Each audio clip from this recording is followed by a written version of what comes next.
ಸೀತಾ, ನೀನು ಹೇಳಿಕೊಟ್ಟ ಸ್ತೋತ್ರ ಒಂದು ಅಕ್ಷರ ಬಿಡ್ದಾಗಿ ಹೇಗೆ ಕಂಠಪಾಠ ಮಾಡಿದಲ್ಲಿ ನೋಡಿದ್ಯಾ? ಭೇಷ್ ಕಣಮ್ಮ ಸತ್ಯ, ಭೇಷ್. ಸತ್ಯ ತುಂಬ ಚೆನ್ನಾಗಿ ಹೇಳಿದೆ. ಅಕ್ಕ ಹಾಡ್ದಾಗೆ ಇತ್ತು. ಇನ್ನೇನು ಮತ್ತೆ, ಈಗ ಅದಕ್ಕೆ ಸ್ತೋತ್ರನ ಹೇಳಿದ್ದಾಯ್ತಲ್ಲ, ಈಗ ಪೂಜೆ ಮಾಡೋದು ಅವರೇ, ಈ ಒಡವೆನೂ ಅವ್ರದ್ದೇ. Stop it Ritu. ನಿನಗೇನು ತಲೆ ಕೆಟ್ಟಿದ್ಯಾ? ಅವಳಿಗಿಂತ ಮುಂಚೆ ಒಂದೇ ಒಂದು ಮಿಸ್ಟೇಕ್ ಇಲ್ಲದೆ ಪೂರ್ತಿ ಸ್ತೋತ್ರ ಹೇಳಿರೋಳು ನಾನು. ಅವಳು ಸೆಕೆಂಡ್ ಚಾನ್ಸ್ ತಗೊಂಡು ಹೇಳಿರೋದು, ಅದು ಅಮ್ಮ ಹೇಳ್ಕೊಟ್ಟು. ಅಂದಮೇಲೆ ಈ ಪೂಜೆನ ನಾನೇ ಮಾಡಬೇಕು, ಜ್ಯೂಲ್ರಿ ಕೂಡ ನನಗೆ ಸಿಗಬೇಕು.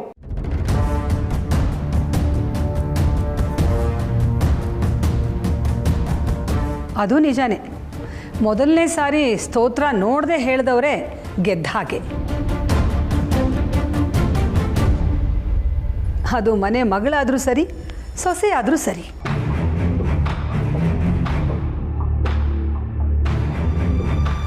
ಕರೆಕ್ಟ್ ಅಮ್ಮ. ಸತ್ಯ ಎರಡನೇ ಚಾನ್ಸ್ ತಗೊಂಡು ಸ್ತೋತ್ರನ ಹೇಳಿದ್ಲು ಅಂತ ತಾನೆ ಅಕ್ಕ ಈ ಥರ ಹೇಳ್ತಾ ಇರೋದು. ಅದಕ್ಕೂ ನನ್ನ ಹತ್ರ ಒಂದು ಪರಿಹಾರ ಇದೆ. ಏನೋ ಕಾರ್ತಿ ಅದು?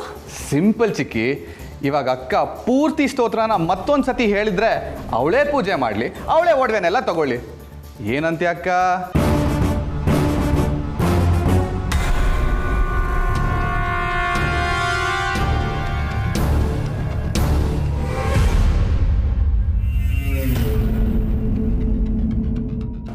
ಅಲ್ವೋ, ನಾನು ಒಂದೂ ತಪ್ಪಿಲ್ದಂಗೆ ಹೇಳಿದ್ದೀನಿ ಅಂದಮೇಲೆ ಇನ್ನೊಂದ್ಸಲ ಯಾಕೆ ಹೇಳಬೇಕು?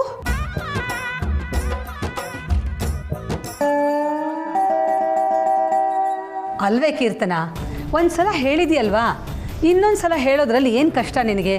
ದೇವ್ರ ಸ್ತೋತ್ರ ತಾನೇ, ಹೇಳಿಬಿಡು. ಆಲ್ ರೈಟ್, ಇನ್ನೊಂದು ಸಲ ತಾನೇ ಹೇಳ್ತೀನಿ.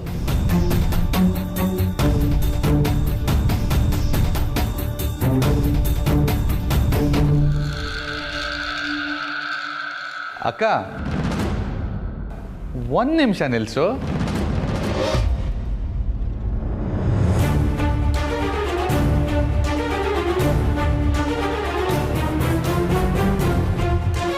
ಯಾಕೋ ಕಾರ್ತಿಕ್, ಏನಾಯ್ತು? ಒಂದು ಸೆಕೆಂಡ್ ಅಮ್ಮ, ಹೇಳ್ತೀನಿ.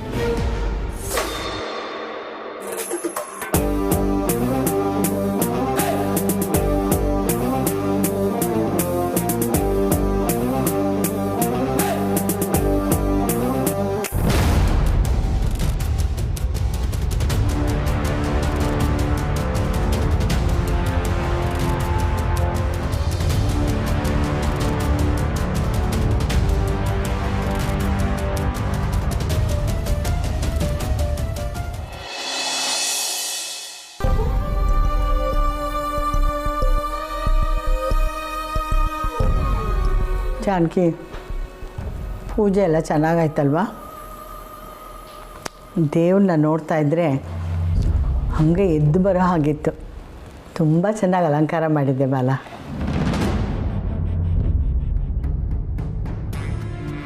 ಜಾನಕಿ, ಏ ಜಾನಕಿ, ಏನೇ ಯೋಚನೆ ಮಾಡ್ತಾ ಇದೀಯಾ?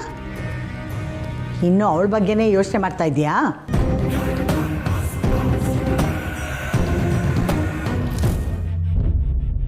ಕೊನೆ ಕ್ಷಣದಲ್ಲಿ ಅವಳು ಹಾಗೆ ಮಾಡ್ತಾಳೆ ಅಂತ ಯಾರಿಗೆ ಗೊತ್ತಿತ್ತು? ಅವಳ ಬುದ್ಧಿ ಹೇಗಿದೆಯೋ ಹಾಗೆ ಮಾಡಿದ್ದಾಳೆ. ಆದರೆ ಪೂಜೆ ಎಲ್ಲ ಎಷ್ಟು ಚೆನ್ನಾಗಾಯ್ತಲ್ವಾ? ಅದಕ್ಕೆ ಸಮಾಧಾನ ಪಟ್ಕೊಳ್ಳೆ. ಆದರೂ ಯಾಕೋ ಮನಸ್ಸಿಗೆ ಸಮಾಧಾನನೇ ಇಲ್ಲ ಅತ್ತೆ.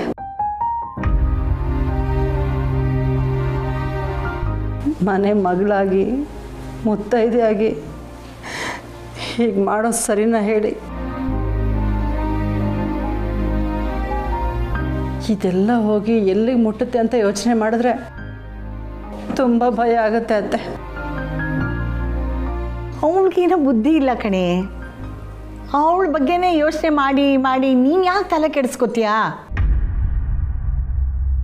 ಏನು ಮಾಡಲಿ ಅತ್ತೆ, ಮಗಳು ಈ ರೀತಿ ನಡ್ಕೊಂಡ್ರೆ ಹೆತ್ತು ಕರಳಿಗೆ ಬೆಂಕಿ ಬಿದ್ದಂಗೆ ಆಗುತ್ತಲ್ಲ.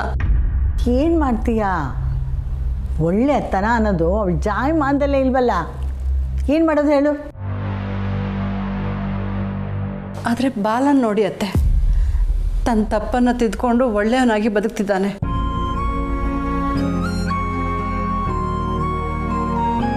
ಇವನ್ ನೋಡಾದ್ರೂ ಕಲಿಬಾರ್ದ ಅವಳು? ಬೆಕ್ಕಿಗೆ ಗಂಟೆ ಕಟ್ಟೋರು ಯಾರು ಹೇಳು? ಹೌದು ಅತ್ತೆ, ಮನೆ ಮಗಳಿಗಂತೂ ನನ್ನ ಮಾತು ಅರ್ಥ ಆಗಲ್ಲ. ಯಾವ ಜನ್ಮದ ಋಣನೋ ಏನೋ, ನಿನಗೆಲ್ಲನೂ ಅರ್ಥ ಆಗ್ತಿದೆ ಬಾಲ. ನೀನು ಸತ್ಯದ ದಾರಿಲಿದೆಯಾ, ನಮಗೆ ಅದೇ ಖುಷಿ. ತುಂಬ ಥ್ಯಾಂಕ್ಸ್. ಹೇಗೇಗೋ ಇದ್ದಿದ್ದು ನನ್ನನ್ನು ನಿಮ್ಮಲ್ಲಿ ಒಬ್ಬ ಅಂದ್ಕೊಂಡು ಈ ಮನೇಲಿ ಜಾಗ ಕೊಟ್ಟಿದ್ದೀರಾ. ನಿಮ್ಮ ಮನೆ ಮಗನ ಥರ ನೋಡ್ಕೋತಾ ಇದ್ದೀರಾ. ನಿಮ್ಮ ಮಗಳಿಗೆ ಅನ್ಯಾಯ ಮಾಡಿದವನು ನಾನೇ ಅಂತ ಗೊತ್ತಿದ್ದರೂ ನನ್ನನ್ನು ಕ್ಷಮಿಸಿದ್ದೀರಾ. ತಿದ್ಕೊಂಡು ನಡೆಯೋದಕ್ಕೆ ಒಂದು ಅವಕಾಶ ಕೊಟ್ಟಿದ್ದೀರಾ. ಇದಕ್ಕಿಂತ ನನಗೆ ಇನ್ನೇನು ಬೇಕು ಹೇಳಿ? ನೀವಿಲ್ಲದೆ ಹೋಗಿದ್ದಿದ್ರೆ ನಾನು ಬದಲಾಗ್ತಿದ್ನೋ ಇಲ್ವೋ ನನಗೆ ಗೊತ್ತಿಲ್ಲ.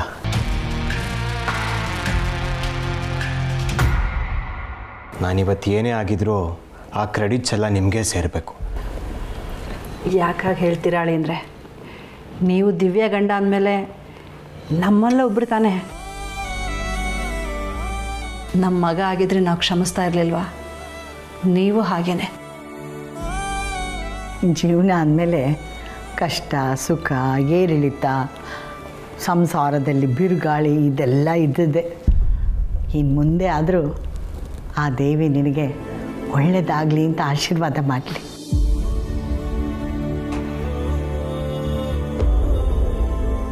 ಊಟದ ಮುಂದೆ ಕೂತು ಬೇಜಾರು ಮಾಡ್ಕೊಬಾರ್ದಪ್ಪ. ಸಂತೋಷದಿಂದ ಊಟ ಮಾಡು, ಎಲ್ಲ ಒಳ್ಳೆಯದಾಗತ್ತೆ.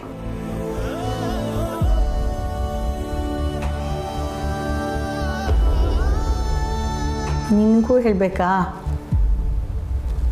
ತಿನ್ನು.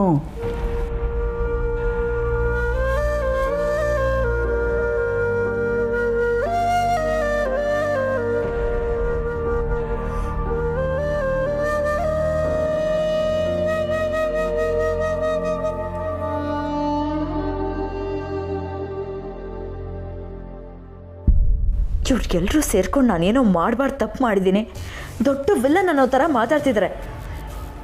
ಇವ್ರಿಗೆಲ್ಲ ನನ್ನ ಪವರ್ ಏನು ಅಂತ ಸದ್ಯದಲ್ಲೇ ಅರ್ಥ ಮಾಡಿಸ್ತೀನಿ. ನನಗೂ ಒಂದು ಕಾಲ ಬರುತ್ತೆ, ಆಗ ಪ್ರತಿಯೊಬ್ಬರು ಮಾತಿಗೂ ಉತ್ತರ ಕೊಡ್ತೀನಿ.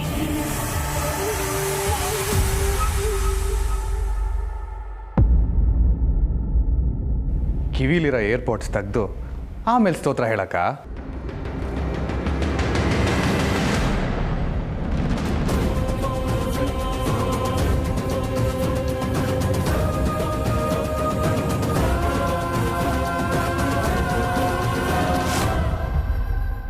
ಇದಾ ಇವಳು ಮಾಡಿರೋ ಪ್ಲ್ಯಾನಿಂಗು? ತತ್ತೆರಿಕೆ ಸರಿಯಾಗಿ ಸಿಕ್ಕಾಕೊಂಡಿಲ್ಲ ಡರ್ಲಿಂಗು. ಹೇಳಿದ್ ಕೇಳಿಸ್ಲಿಲ್ವಾಕ್ಕ? ಏರ್ಪೋರ್ಟ್ಸ್ ತೆಗೆದು ಆಮೇಲೆ ಸ್ತೋತ್ರ ಹೇಳೋ. ಏನೇ ಕಾರ್ತಿಕ್ ಹೇಳ್ತಿರೋದು? ಸಿಂಪಲ್ ಅಮ್ಮ, ಅಕ್ಕ ಸ್ತೋತ್ರನ ಕಲ್ತು ಹೇಳಲಿಲ್ಲ, ಇದರಲ್ಲಿ ಕೇಳಿಸ್ಕೊಂಡು ಹೇಳಲ್ಲು.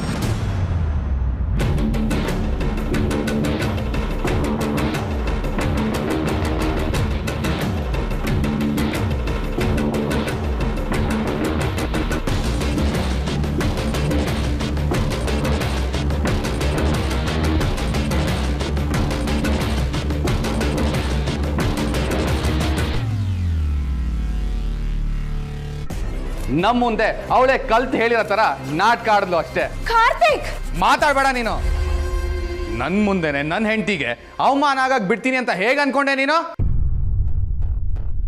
ಅದು ಅವಳು ಸರಿಯಾಗಿದ್ದು ನೀನ್ ತಪ್ಪು ಮಾಡ್ತಿರುವಾಗ. ತಪ್ಪನ್ನ ಇಷ್ಟು ಕಾನ್ಫಿಡೆಂಟ್ ಆಗಿ ಮಾಡಕ್ಕೆ ನಿನ್ನಿಂದ ಮಾತ್ರ ಸಾಧ್ಯ. ಪಾಪ ಸತ್ಯ ರಾತ್ರಿ ಎಲ್ಲ ಕೂತು ಪ್ರಾಕ್ಟೀಸ್ ಮಾಡಿದ್ಲು. ಈ ತರ ಚೀಪ್ ಗಿಮಿಕ್ಸ್ ಮಾಡಲಿಲ್ಲ ಅವಳು.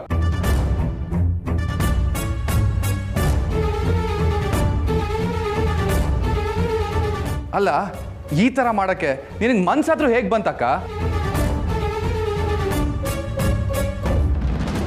ಆದ್ರೆ ಅವಳು ಕಲ್ತ್ಕೊಂಡು ಹೇಳೋ ಪ್ರಯತ್ನ ಆದ್ರೂ ಪಟ್ಲಲ್ಲ. ನೀನೇನ್ ಮಾಡ್ದೆ? ಒಂದೇ ದಿನದಲ್ಲಿ ಎಲ್ಲ ಆಗ್ಬಿಡಲ್ಲ ಅಕ್ಕ. ಅಟ್ಲೀಸ್ಟ್ ಸತ್ಯ ನಿನ್ ಥರ ಗೆಲ್ಲಕ್ಕೆ ಅಂತ ಈ ಥರ ಚೀಪ್ ಗಿಮಿಕ್ಸ್ ಪ್ಲೇ ಮಾಡಲಿಲ್ಲ. ನೋಡ್ತೀಯ ಅಣ್ಣ, ಇದು ಇವಳು ಬಂಡವಾಳ. ಗೊತ್ತಾಗ್ತಾ ಇದೆ. ಕಾರ್ತಿಕ್, ಏನು ನೋಡ್ತಾ ಇದೀಯಾ? ನಾನು ಕೆನ್ನೆಗೆ ಬಾರಿಸು, ಆಗಲಾದರೂ ಬುದ್ಧಿ ಬರುತ್ತೆ ಇವಳಿಗೆ.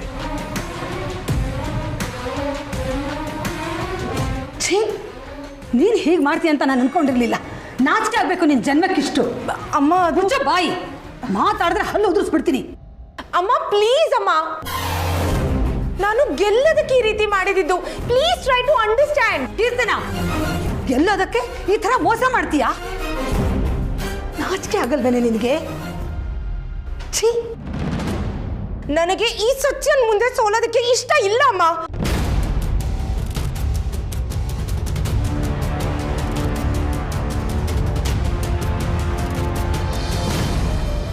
ಇವಳು ಮುಂದೆ ಗೆಲ್ಲೋದಕ್ಕೆ ನನಗೆ ಮೋಸ ಮಾಡ್ತೀಯಾ? ದೇವ್ರ ಮುಂದೆ ಸುಳ್ಳು ಹೇಳ್ತೀಯಾ? ಈ ಮನೆಯಲ್ಲಿ ಇಷ್ಟು ವರ್ಷ ಇದ್ದು ನೀನು ಉಪಯೋಗ ಇಲ್ಲ ಅಂತ ಆಯ್ತಲ್ಲ. ಈ ಮನೆ ಸಂಸ್ಕಾರ, ಆಚಾರ, ವಿಚಾರ ಒಂದು ಕಲ್ತ್ಕೊಳ್ಳೇ ಇಲ್ವಲ್ಲ ನೀನು? ಚೆನ್ನಾಗಿ ಆಡ್ಕೊಂಡು ನಕ್ಕಾಗೆಲ್ಲ ಪ್ರತಿ ಸಲ ಬಾಯಿ ಮುಚ್ಕೊಂಡೇ ಬಂದೆ. ಇನ್ನಾಗಲ್ಲ ಕಣೆ, ಇನ್ನಾಗಲ್ಲ. ಈ ಮನೆಗೆ ತಕ್ಕನ ಹಾಗೆ ನಡ್ಕೊಂಡ್ರೆ ಈ ಮನೇಲಿ ನಿನಗೆ ಜಾಗ ಇಲ್ಲ. ಅಂದ್ರೆ ಗಂಟು ಮೂಟೆ ಕಟ್ಕೊಂಡು ಹೋಗ್ತಾ ಇರೋ.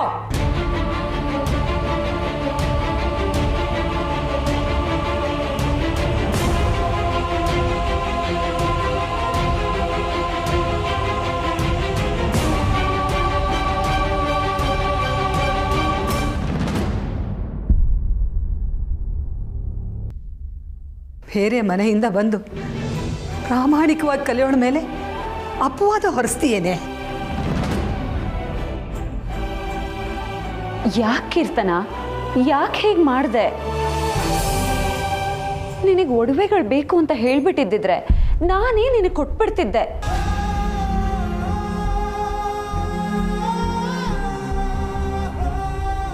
ಎಲ್ಲ ಹೆಣ್ಮಕ್ಳಿಗೂ ತವ್ರ ಮನೆ ಅಂದರೆ ಆಸೆ, ಪ್ರೀತಿ, ಗೌರವ ಇರುತ್ತೆ. ಆ ತವ್ರ ಮನೆ ಯಾವಾಗಲೂ ಚೆನ್ನಾಗಿರ್ಬೇಕು ಅಂತ ಬಯಸ್ತಾರೆ. ಆದರೆ ನೀನು ಅಂತ ತವ್ರ ಮನೆಗೆ ಯಾಕೆ ಹೀಗೆ ಮಾಡ್ತಿದ್ಯಾ ಕೀರ್ತನ? ಇಲ್ಲಿನ ಶಾಂತಿನ ಕೆಡಿಸೋದಕ್ಕೆ ಯಾಕೆ ಪ್ರಯತ್ನ ಪಡ್ತೀಯಾ? ಆ ಹೆತ್ತ ಕರಳಿಗೆ ಯಾಕೆ ನೋವು ಕೊಡ್ತೀಯಾ?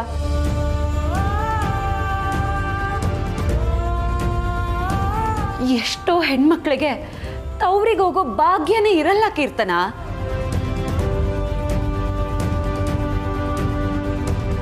ತವ್ರಿಗೆ ಹೋಗ್ಬೇಕು ಅಂದ್ರೆ ಅತ್ತೆ ಮನೇಲಿ ಗಂಡನ ಹತ್ರ 1000 ಸಲ ಪರ್ಮಿಷನ್ ಕೇಳಬೇಕು.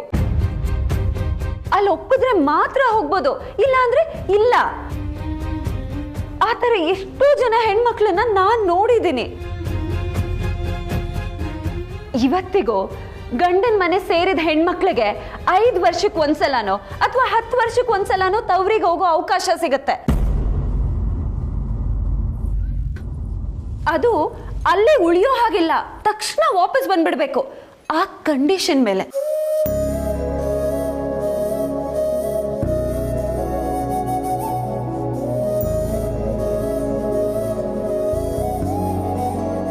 ಬರೋದು 1-2 ಗಂಟೆ ಹೆಚ್ಚು ಕಡಿಮೆ ಆದ್ರೂ ಅವ್ರ ಮೇಲೆ 100 ಪ್ರಶ್ನೆಗಳು ದಾಳಿ ಆಗತ್ತೆ. ಅಂತ ಹೆಣ್ಮಕ್ಳನ್ನ ನೋಡಿದ್ದೀನಿ ನಾನು.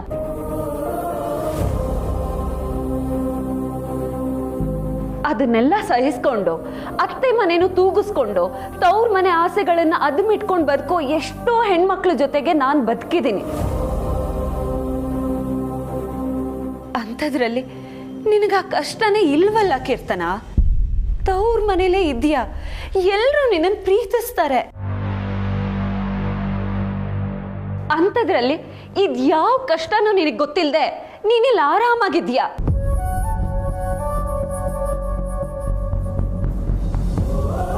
ಅದರಲ್ಲೂ ಅತ್ತೆ ಮಗಳು ಅನ್ನೋ ಪ್ರೀತಿ ಒಂದ್ ಕೈ ಹೆಚ್ಚೆ ಇಟ್ಕೊಂಡಿದ್ದಾರೆ. ನೀನೇನೇ ತಪ್ಪು ಮಾಡಿದ್ರು ಆ ತಪ್ಪುಗಳನ್ನೆಲ್ಲ ಕ್ಷಮಿಸಿ ನನ್ನ ಮಗಳ ಜೀವನ ಚೆನ್ನಾಗಿರ್ಬೇಕು ಅಂತ ಅವ್ರು ಅಂದ್ಕೋತಾರೆ.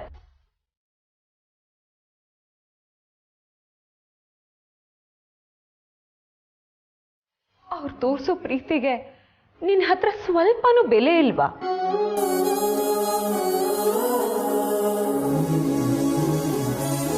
ನೋಡು, ತವ್ರ ಮನೆ ಅನ್ನೋದು ಪ್ರೀತಿ ಕಣಜ.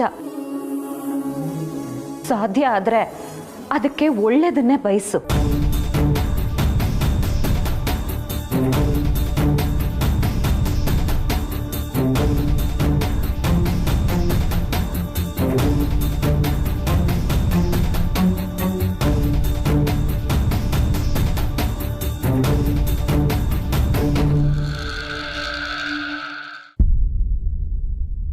ತುಂಬ ಚೆನ್ನಾಗಿ ಹೇಳಿದೆಯಮ್ಮ ಸತ್ಯ. ಇದು ಬರೀ ಕೀರ್ತನೆಗೆ ಮಾತ್ರ ಅಲ್ಲ, ಪ್ರತಿಯೊಬ್ಬ ಹೆಣ್ಣು ಮಗಳು ತಿಳ್ಕೊಳ್ಬೇಕಾದ ಸತ್ಯ ಕಣಮ್ಮ.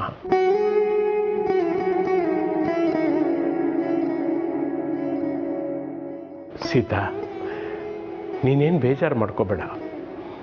ಕೀರ್ತನ ಏನು ಅಂತ ನಿನಗೆ ಚೆನ್ನಾಗಿ ಗೊತ್ತಿದೆಯಲ್ಲ.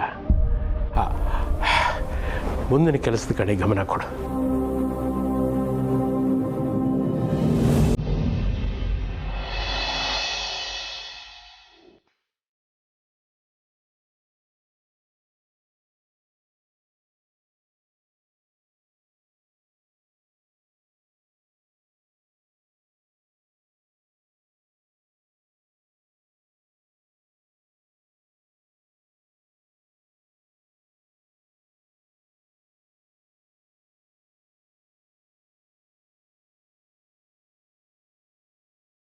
ಇದು ನಿನಗೆ ಸೇರಬೇಕಾಗಿತ್ತು. ಇದನ್ನು ಪಡ್ಕೊಳ್ಳೋದಕ್ಕೆ ಅರ್ಹತೆ, ಯೋಗ್ಯತೆ ಎರಡನ್ನೂ ನೀನು ಗಳಿಸ್ಕೊಂಡಿದೀಯ.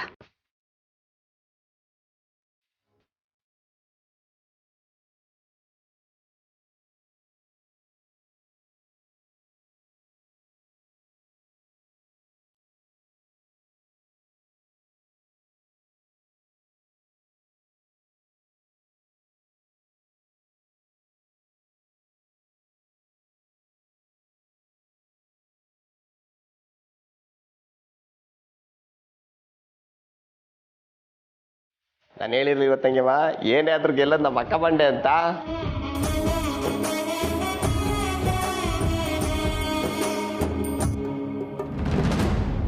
ತಗೊಳ್ಳಿ ಅತ್ತೆ.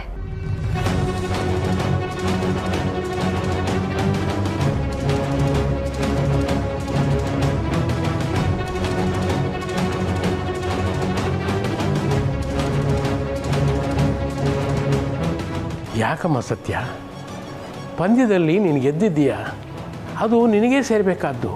ಬೇಡ ಅನ್ಬೇಡ, ತಗೋಮ್ಮ. ಇಲ್ಲ ರಾಯರೇ, ನನಗೆ ಬೇಕಾಗಿರೋದು ಈ ಒಡವೆ ಅಲ್ಲ.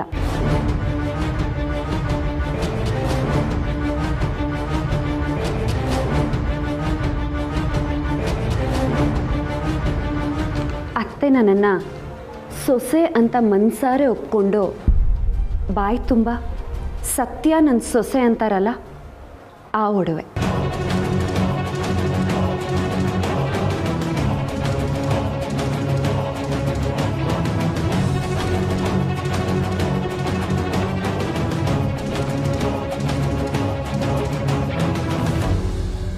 ನೋಡು ಹುಡುಗಿ, ಇದು ಬೇರೆ, ಅದು ಬೇರೆ.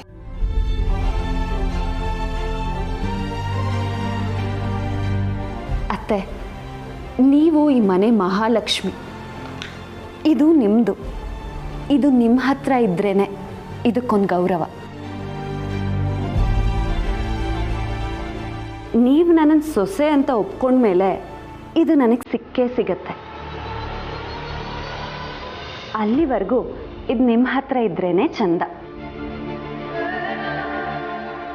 ಸತ್ಯ, ನಿನ್ನ ಬಗ್ಗೆ ನನಗೆ ತುಂಬ ಹೆಮ್ಮೆ ಅನ್ನಿಸ್ತಿದ್ದೀರಮ್ಮ. ಏನು ಹೇಳಬೇಕು ಅಂತ ಮಾತೇ ಹೊರಡ್ತಾ ಇಲ್ಲ.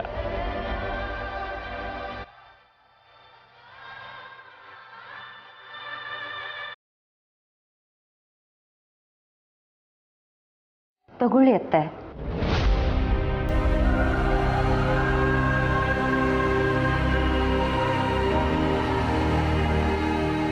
ನಾನು ಬೇಡ ಅಂದಿದ್ದೀನಿ ಅಂತ ಕೋಪ ಮಾಡ್ಕೋಬೇಡಿ.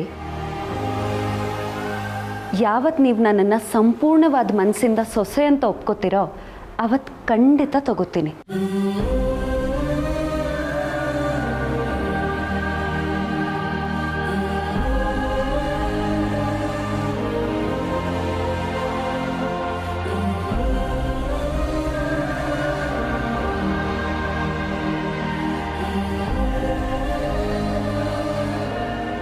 ಆಯ್ತಾಯ್ತು, ಅದನ್ನು ಆಮೇಲೆ ನೋಡ್ಕೊಂಡ್ರಾಯ್ತು. ಮೊದಲು ಪೂಜೆ ಮಾಡು.